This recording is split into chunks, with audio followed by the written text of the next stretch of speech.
Hoje, dia 12 de novembro de 2018, estamos iniciando o nosso Uniesportes desta segunda-feira. Uma segunda-feira com frango, segunda-feira com desespero, segunda-feira com alegria e uma segunda-feira também com algumas novidades. Aqui no que diz respeito aos nossos clubes, o Clube Náutico Marcílio Dias finalmente saiu a fumacinha branca do treinador. Se falava em Silas, se falava em Paulinho Criciúma e outros nomes estavam sendo cotados também. E, por último, o Vaguinho foi o agraciado. O Vaguinho foi anunciado oficialmente como o treinador do Marcílio Dias. Teremos também a posse da diretoria do Marcílio Dias, que é recém-eleita agora. E, logicamente, que os outros clubes, tanto o Almirante Barroso quanto a equipe do Atlético Itajaí, que terminaram as suas participações, o Almirante Barroso na Copa Santa Catarina e o Atlético Itajaí na Série C do campeonato. Mas aí tem algumas coisas com relação à Série C, com referência ao ano que vem, que o Beck parece estar fazendo água, pode surgir alguma coisa aí interessante para a equipe do Itajaí, não sei, mas esse é assunto que nós vamos dissecar durante toda essa semana. Mas tivemos aí uma semana de jogos pelo Brasil e principalmente o jogo de hoje à noite, onde a Chapecoense enfrenta a equipe do Santos. É o jogo de vida ou morte, no meu ponto de vista, da Chapecoense, jogando na Vila Belmiro, precisa do resultado, precisa sair dessa posição de rebaixamento. Só uma vitória, no meu ponto de vista também, a equipe da Chapecoense pode pensar em sair da zona de rebaixamento. Qualquer outro resultado pode complicar a vida da Chapecoense. O que você acha, Ingo? A Chapecoense consegue ou não consegue passar pelo Santos na Vila Belmiro?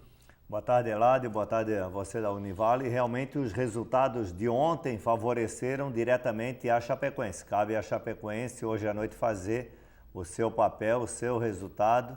E pelas mudanças que houve lá na diretoria, pelo menos lá na comissão técnica lá, acredito que o Santos talvez queira alguma coisa ainda em termos de Libertadores, algo assim, sul-americana, mas acho que a Chapecoense tem condições hoje de fazer um bom resultado e é a hora, se realmente a Chapecoense conseguir um bom resultado, provavelmente vai lutar para não cair. Caso a Chapecoense seja derrotada hoje à noite, aí acredito que praticamente a Chapecoense estará rebaixada. E aqui, nos nossos clubes, o Atlético Itajaí já está de folga, já liberou os seus jogadores, a comissão técnica permanece ou continua aquele celeuma? Vai o treinador Rony Aguilar, fica no departamento de base ou o Rony Aguilar vai criar asas e voar por aí? Bom, Nádio, assim como o Itajaí e o próprio Almirante Barroso, a partir de agora é dedicação total às categorias de base, até porque no início do ano já começam alguns campeonatos visando a categoria de base e aí em termos salarial, em termos financeiros, não é lucrativo ficar com o Chiquinho Lima, que é o do Almirante Barroso, o Rony Aguilar do Itajaí, então a princípio, acredito que ambos devam procurar outras equipes para iniciar o trabalho já no início do ano e tanto Itajaí como Almirante Barroso inicia o ano com categorias de base e aí praticamente 8 meses aí de paralisação. Assim que chegar mais próximo à Série B e à Série C, inicia o trabalho do profissional. Eu até estava conversando esse final de semana com o pai do Paulinho, lateral, que jogou no Camboriú e também jogou recentemente no Almirante Barroso. E há um trabalho feito pelo Hudson, está sendo feito esse trabalho pelo Hudson, para um empréstimo do Paulinho para Cascavel, para um time do Paraná. Você está sabendo alguma coisa nesse sentido? Outros jogadores também do Almirante Barroso estão sendo colocados, o próprio o Hudson Júnior também já andou fazendo testes aí em alguns clubes. O Hudson Júnior fica ou vai para algum clube para a temporada 2019? O Hudson ele realmente esteve no Aves lá de Portugal, fez uma semana de teste, aguarda agora a decisão do clube lá de Portugal para ser chamado, ou de repente, mas eu acredito que caso não dê o Aves, o Hudson ele tem total condição de jogar tanto aqui na nossa região como no brasileiro. O Paulinho também é outro lateral que há uma expectativa de empréstimo a outras equipes. E outros jogadores também do Marcílio Dias, o próprio Vitor Hugo, zagueiro ali. O Luanderson, falta praticamente aí a apresentação só no Marcílio Dias. Ele, pelos números aí que foram apresentados, aí o Luanderson deve ser o volante do Marcílio Dias junto com o Jonatas ali.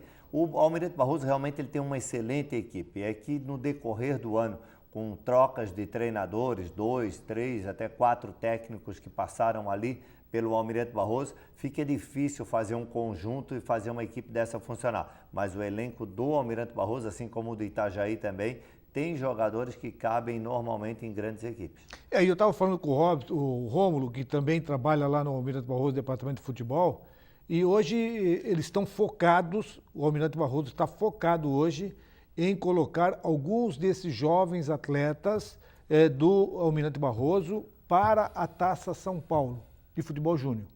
Então me parece que já existem várias tratativas de 3 ou 4 jogadores que são vinculados ao Almirante Barroso estarem em algum time disputando a Copa São Paulo. A Copa São Paulo é a menina do olho aí da rapaziada da base dos clubes, principalmente. Eu tive nos bastidores aí uma informação que o Marcílio Dias também pretendia participar dessa Copa. Ele almejava devido ao ano de centenário, mas no meio do caminho aí houve algumas divergências que não acabaram não fechando essa participação do Marcílio Dias na Copa São Paulo. Mas as equipes que irão participar, elas querem colocar os garotos na vitrine aí, que realmente a maioria dos jogadores, como Neymar e outros tantos aí, passaram por essa competição, e o que não falta lá é olheiros e equipes interessadas em contratar. A Copa São Paulo, ela é o maior marco do futebol brasileiro no que diz respeito a uma vitrine desses talentos que jogam no interior do Brasil inteiro. A Copa São Paulo tomou uma amplitude tão grande, tomou um espaço tão grande, que agora eles fazem o convite a algumas equipes e outras equipes têm que financiar, têm que comprar o direito de participar da Copa São Paulo. Essa Copa criou uma magnitude, são várias cidades que têm essa competição, são chaves e é uma das mais importantes. E por isso, você colocar um time como o Marcílio Dias, como o Almirante Barroso, talvez seja muito caro, mas colocar um ou outro jogador emprestado a algum daqueles clubes, que 90%, acho, estou chutando, tá? Acho que 90% desses clubes que participam da Copa São Paulo, tirando os grandes clubes, são de empresários.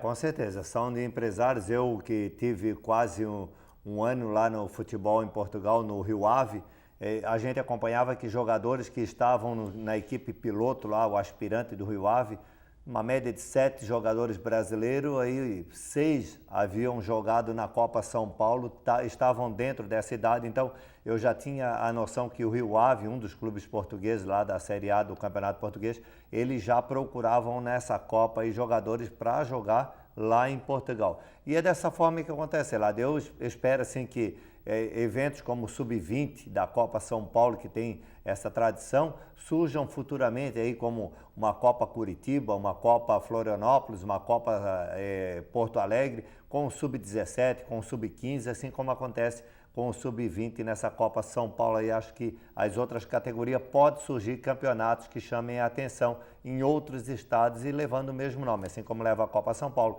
Poderia haver a Copa Florianópolis aqui em Santa Catarina, talvez um Sub-17 que teria o mesmo sucesso. E até por curiosidade, você que esteve em Portugal, teve essa passagem em Portugal, eles dão a importância que nós damos aqui nesse tipo de atividade de escolinha, de campeonatos de categoria abaixo do profissional?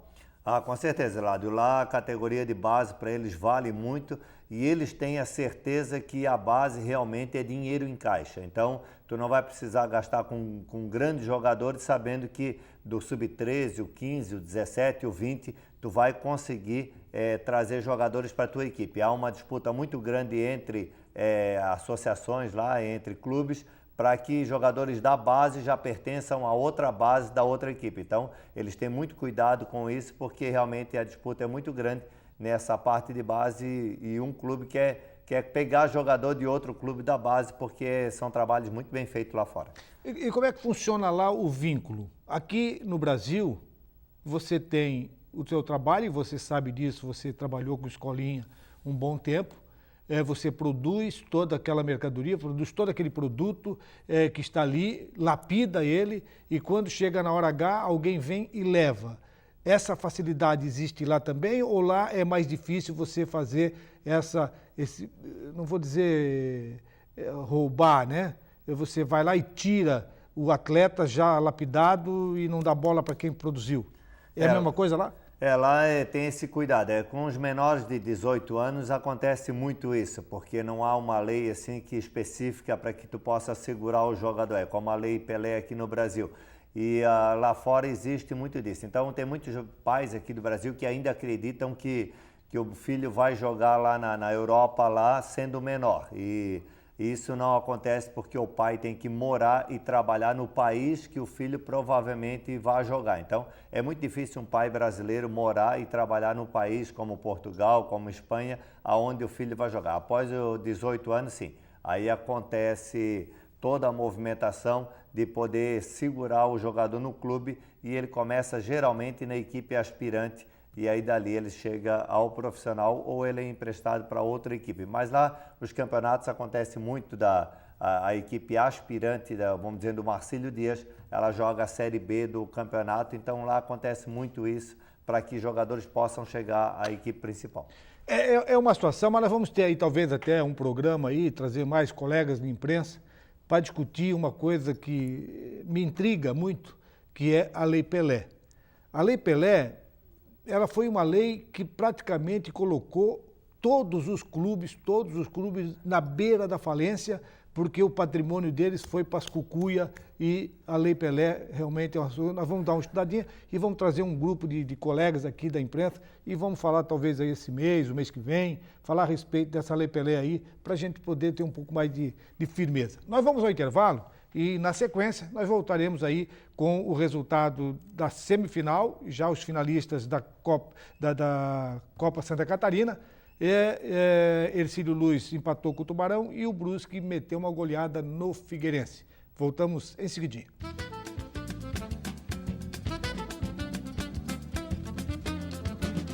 Bom, estamos de volta e esse nosso segundo bloco nós temos o apoio do Restaurantes Paraty, a sua casa fora de casa, servindo almoço de segunda a sábado, com uma grande variedade de carnes e saladas. É uma comida caseira. Fica ali na Avenida 7 de Setembro, na esquina do Centro Comercial Marcílio Dias. Como eu disse aqui na abertura do programa, tivemos aí rodada no Brasileiro, Série A, Série B, e muita gente chorou, muita gente ficou aí triste, e o resultado do Avaí contra o Fortaleza não foi nada agradável. Mas vamos dar uma olhadinha na tabela e depois fazer alguns comentários.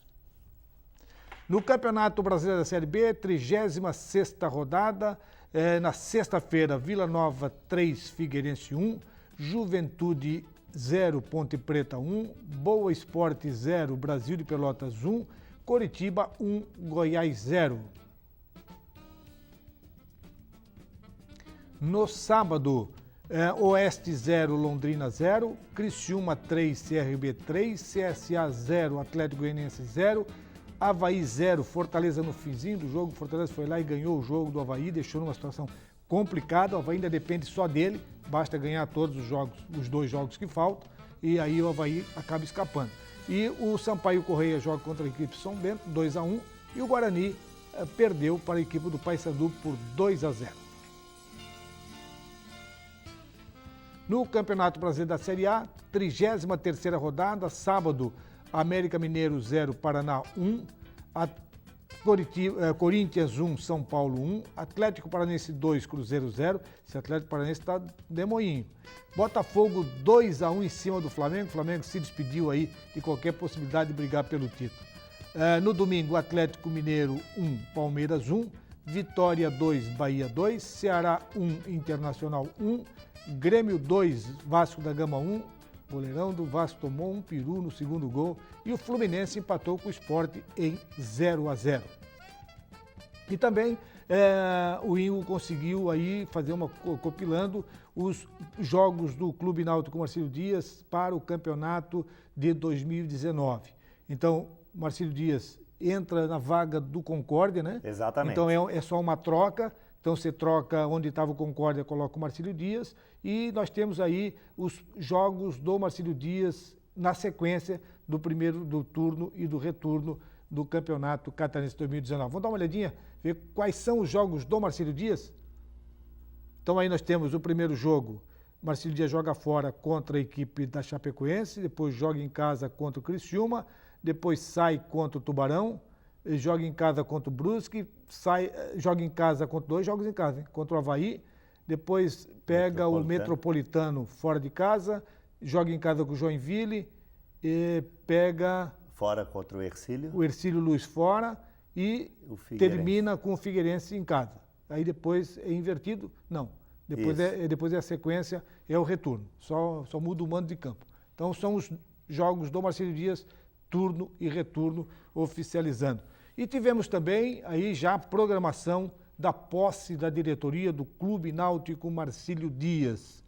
Está programada para quando? Quando será a posse da nova diretoria do Marcílio Dias? Olha, Eladio, será amanhã, 19 horas, ali no Hercílio Luz, ali no estádio Hercílio Luz. O Lucas Brunet e a sua comissão técnica ali vão ser empossados para 2019-2020. Então haverá todo aquele cerimonial ali, mais um coquetel aos convidados ali. E a gente tem a expectativa também da chegada do técnico Vaguinho. Se o Vaguinho chegar hoje ou amanhã, provavelmente, talvez ele deva ser apresentado junto com essa posse. Talvez o Marcílio faça uma cerimônia na qual também apresente o, vamos dizer assim, novo técnico, que já é o conhecido Vaguinho, para o ano de 2019. O Vaguinho que foi anunciado na sexta-feira, no apagar das luzes ali, sexta-feira. Saiu a famosa fumacinha branca. Saiu a famosa fumacinha branca. A expectativa que a gente tinha cravada aqui é que era o Silas seria o novo técnico, mas a gente sabe que futebol, assim como dentro de campo, fora de campo, também tem essas surpresas ali, devido a algumas situações do Silas, comissão técnica, jogadores ali, acabou não fechando com o Marcílio, e o Marcílio trouxe o que o torcedor desejava. O técnico Vaguinho era o que o torcedor gostaria de ter para 2019, e o Marcílio trouxe esse presente de Natal aí, antecipada ao torcedor do Marinheiro. Um dos grandes problemas hoje no futebol brasileiro é que quando você me contrata como treinador, eu levo malas e bagagem. Então eu levo o preparador de goleiro, eu levo o preparador físico, eu levo o preparador, o auxiliar técnico, eu levo o massagista, eu levo todo aquele staff meu para trabalhar comigo. E aí então você encontra nesses clubes a nível de Marcílio Dias, de Brusque, que é incompatível você fazer toda essa troca e trazer um grupo novo para trabalhar. Talvez esse tenha sido um peso na proposta do Silas, ou nem teve a proposta do Silas? O Lucas Brunet foi muito inteligente na decisão, porque era o torcedor, era o técnico do torcedor. O Vaguinho sempre caiu nas graças do torcedor. Ele fez 11 jogos aqui, conseguiu 9 vitórias, 2 empates e 2 derrotas apenas. Conseguiu o acesso, que ele chegou aqui prometendo o acesso e conseguiu o acesso. E em entrevista hoje à Rádio Univale, eu pude ter a informação também que agora a vontade do Vaguinho, o propósito do Vaguinho é conseguir até uma 6ª colocação do Campeonato Catarinense para conseguir a vaga na Série D do Campeonato Brasileiro. Então seria um calendário legal ter o Catarinense em 2020 e também ter a Série D do Campeonato Brasileiro. Antes de falarmos aqui da Copa Santa Catarina, da semifinal que terminou nesse final de semana, também vamos registrar a Libertadores, que não tem brasileiro, a Libertadores que só argentino. O jogo estava programado para sábado, mas deu um toró lá na Argentina, mas deu chuva que Deus mandou, que não foi fácil. Foi transferida a rodada para ontem, e ontem tivemos aí um grande jogo. 2-2, Boca e River, e agora tem a grande final, o River jogando em casa, recebendo o Boca. Esse primeiro jogo foi na Bombonera. Você acha que dá Boca ou dá River? Olha, é um jogo complicado. É realmente o achar, porque o ter certeza é muito complicado. mas eu acredito que dá Boca. Eu acho que mesmo jogando fora de casa ali, o Boca tende a superar o River, e é uma final que estão considerando aí de todos os tempos, que para eles nunca mais deverá, nunca mais não existe, mas para o argentino eles têm essa mística aí que dificilmente uma final dessa venha acontecer na Libertadores. Então, de qualquer forma, quer sair vencedor. Eu acho que vai ser o Boca. E agora, então, a Copa Santa Catarina. Tivemos aí a participação de 10 clubes, foram 10, né? 10 clubes. 10 clubes, e ficaram só na semifinal Hercílio Luz, Tubarão, Brusque e Figueirense. Na primeira rodada, o Hercílio Luz ganhou o Tubarão por 1-0, e o Brusque não tomou conhecimento do Figueirense, ganhou por 3-2 lá na capital do estado. No jogo de volta, o jogo que decidia os dois finalistas, o Hercílio Luz foi mais modesto, empatou com a equipe do Tubarão em 1-1, e com esse empate conseguiu a classificação à final, e o Brusque sapecou 4-0 no Figueirense. Figueirense foi para participar da competição, só para participar, foi sub-15, sub-17. O que aconteceu com o Figueirense nas duas partidas? Tomou 2 pancadas. O Figueirense foi com o sub-20 nessa competição, e a chave que ele caiu preocupa pelos jogos que ele fez contra o Joinville, contra o Metropolitano, contra o Blumenau. Então preocupa por quê? Porque a gente vê que a situação do Joinville é muito, muito, muito perigosa. Do Metropolitano, que foi campeão da Série B, também é outra dificuldade. E o Blumenau está tentando juntar os cacos aí para conseguir jogar a Série B no ano que vem, que é algo muito difícil, mas aí se sobressaiu. Só que quando o Figueirense pegou a equipe qualificada e pronta como a do Brusque, aí não deu outra, né? Deu o Brusque, e acho que na final aí provavelmente o Brusque também leva vantagem. O jogo do Tubarão contra o Hercílio, melhor dizendo, Hercílio contra Tubarão, o 1-1 lá no final do jogo, lamentável, uma confusão, uma briga generalizada.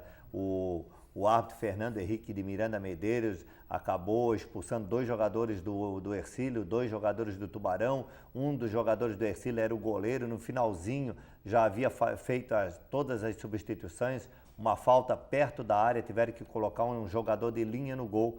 E quando o Tubarão bateu a falta, dizem que o jogador do Hercílio, que foi para o gol, fez uma defesa que nem o goleiro faria e conseguiu garantir o time do Hercílio Luz na final contra o Brusque. E fazendo um balanço nessa Copa Santa Catarina, nós temos que nos reportar para o campeonato de 2019. Então, para esse campeonato de 2019, Hercílio Luz ou o Brusque, ou talvez até os dois, não sei como é que vai funcionar a Copa do Brasil, sabe-se que o campeão da Copa Santa Catarina estará na Copa do Brasil de 2019. E também sabe-se que a cota não é pouca coisa, é uma cota interessante. Qual é a cota de quem for participar da primeira fase da Copa da Copa do Brasil vai levar? Pode ser Brusque ou pode ser a equipe do Hercílio Luz. Vai fazer um reforço bom de caixa. Começa um ano aí com um reforço importante, que é R$500 mil. Então, a equipe que jogar a Copa do Brasil, só o jogo, independente do resultado, só em jogar vai receber R$500 mil. E o interessante é que as duas equipes que já tinham a vaga, tanto o Figueirense como o Tubarão, acabaram caindo na semifinal da Copa Santa Catarina. Então, o Tubarão tem vaga já garantida? O Tubarão tem a vaga garantida pela informação que a gente teve ali. Ele já conseguiu a vaga dentro do critério do catarinense deste ano. Então, o Figueirense também já tem assegurado. E vão lutar Hercílio Luz e Brusque pela vaga da Copa do Brasil. O Brusque já participou 4 vezes da Copa do Brasil e o Hercílio tenta a primeira participação na Copa do Brasil, mas é uma grana aí para iniciar o ano com um caixa redondinho, que é R$500 mil. E uma prova bem evidente dessa grana é que o Brusque, neste ano de 2018, não teve dificuldades financeiras. Ele manteve a grande maioria de jogadores que ele tinha, até porque ele foi além da primeira fase. O Brusque foi até a 3ª ou 4ª fase.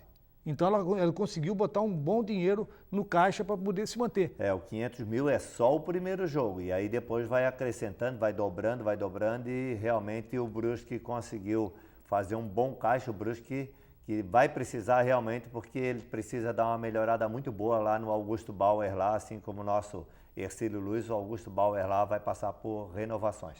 Então, aí um grande valor para os clubes, principalmente para esses que estão na final, Brusque ou Hercílio Luz, e valoriza muito mais o espetáculo e teremos aí a grande final entre a equipe do Brusque e a equipe do Hercílio Luz. Estamos encerrando o nosso programa desta segunda-feira, agradecendo ao Ingo também pela sua participação. Ingo, obrigado pela participação, por ter trazido aí também essa tabela já mostrando os jogos do Marcílio Dias. Um grande abraço aí, quem sabe amanhã a gente traz aí a apresentação do novo treinador do Marcílio Dias. Um abraço e até amanhã.